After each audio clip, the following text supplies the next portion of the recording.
The Boogaloo movement, rising from the chaotic underbelly of discontent, seems as philosophically robust as a house of cards in a tempest.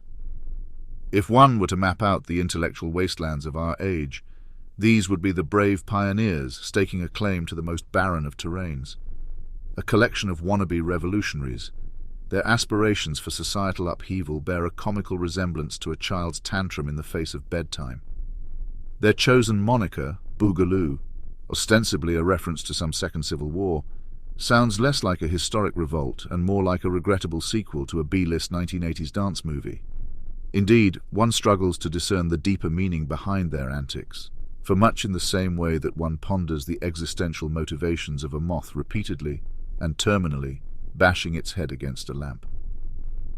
If the pillars of civilization were to be represented by great literary works, the Boogaloo aficionados seem to be drawing inspiration from the unsophisticated scribblings found in the margins of a disgruntled high schooler's notebook.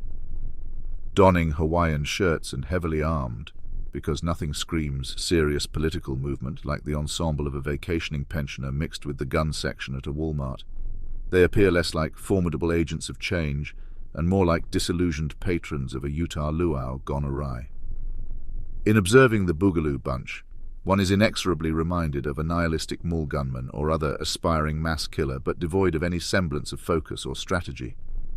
It's as if someone took the chaotic malevolence of an active shooter, drained it of any potency, and replaced it with a confounding blend of sartorial ineptitude and misplaced bravado.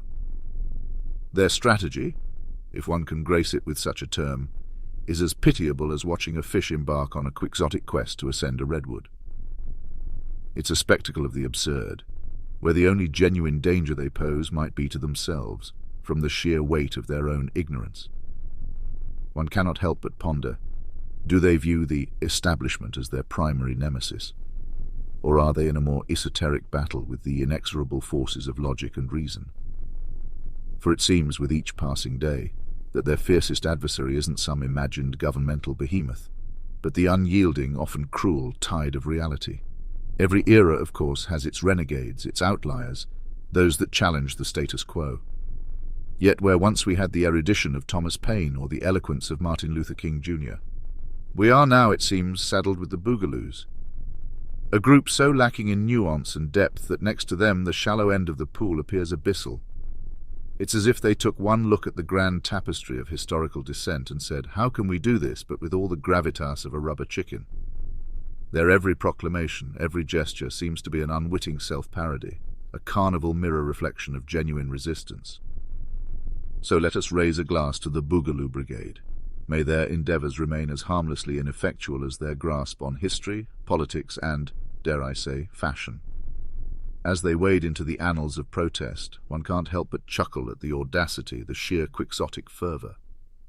And if laughter is indeed the best medicine, then, dear reader, the Boogaloo movement may just be the unwitting physicians of our age.